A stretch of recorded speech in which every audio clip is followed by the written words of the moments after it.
For my culminating presentation, I chose to do A Separate Piece by John Knowles. The author, John Knowles, was born on September 16, 1926 in Fairmont, West Virginia. His father was a vice president of one of the biggest coal companies in Virginia, so John and his 4 siblings were fortunate enough to live a rather good life. At the age of 19, John married a girl whom he hadn't known for long, Beth Ann Diamond Hudges.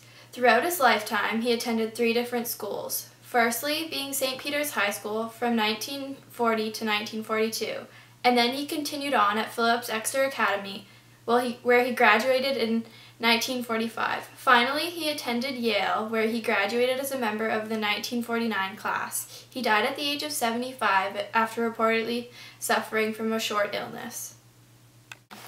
Okay, so A Separate Piece is a story of 2 boys who grow old together. The story takes place during World War II in New Hampshire. And the story starts off by introducing Jean, who's not so popular but's really good in school.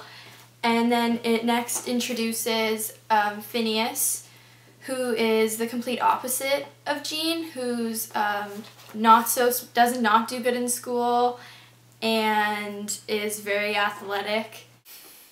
After the author introduces Jean and Phineas, he talks about how jealousy really takes toll on them, and how Jean's emotions get the best of him, and it really takes toll on their friendship, to the point where it's constantly increasing and it really takes a toll on him. He comes to 3 main conclusions throughout the book. He comes to the conclusion that at one point that he's better than Finney because of his grades, and just he comes up with things in his mind to prove to himself that he's better than Finney. And then at another point in the book, he comes to the conclusion that they're equal.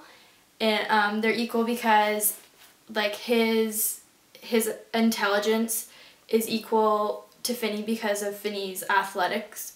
And then he comes to the final conclusion at the end of the book that Finney's so much better than him because everyone else at the school looks up to Finney more so than Jean. And after that is where the climax of the story occurs, where he takes Finney to the club and he convinces him to climb the tree as if they're going to jump in the water like they do all the other times in the story. And he notices that for once Finney's somewhat off balance, so he lunges and he causes Phineas to fall out of the tree, and falls and breaks his leg. This is the climax of the story because this is where we learn that Jean's jealousy really did take a toll on him, to the point that he would commit a crime on his best friend. So Jean finds out that because of his actions, Finney has to have a major surgery on his leg and could possibly never walk again, never do anything athletic, so he does feel guilty. It turns out that Phineas never makes it out of the surgery alive because a piece of the bone marrow got into his bloodstream, which caused him to die. So after Finney... The speaker of A Separate Piece is John Knowles himself. He tells the story by describing events as he perceived them at the time of their occurrence, which was actually 15 years earlier. The story consists of 13 chapters. The audience of A Separate Piece is pretty much for anyone, although it does take place during the war, so anyone who's interested in the war would probably like it even more. A Separate Piece uses a lot of descriptive words to explain events, scenes, settings, and people to the reader. The author also uses similes and metaphors as used in this passage. I didn't entirely like the glossy new surface because it made the school look like a museum, and that's exactly what it was to me. John Knowles also uses exaggeration, opposites, and personification throughout the novel.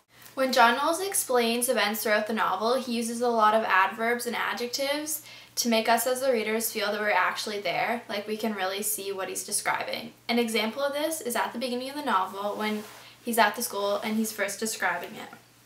In through swinging doors, I reached a marble foyer and stopped at the foot of a long white marble flight of stairs. Although they were old stairs, the worn moons at the middle of each step were not very deep. The marble must have been unusually hard. The tone and mood of A Separate Peace at the beginning of the novel starts off friendly. As we're introduced to the main characters, however, as the plot develops and the tone and mood change to depressing and regretful. There are many themes throughout A Separate Peace. The first one, and the one that I think is most noticeable, is jealousy. The jealousy that Jean largely feels towards Phineas, to be exact. But not only is jealousy a theme in the book, there's also friendship, rivalry, and youth. A Separate Peace successfully conveys the life truth that we all face problems as we grow up. However, we can't let them take toll on our lives, or else we can't really enjoy the beauty of life. This novel was very successful, selling more than 8 million copies and being a bestseller for more than 30 years. And in 1972, it was made into a film by Paramount Pictures. And the purpose was for John Knowles to revisit his high school and recall events that happened 15 years earlier.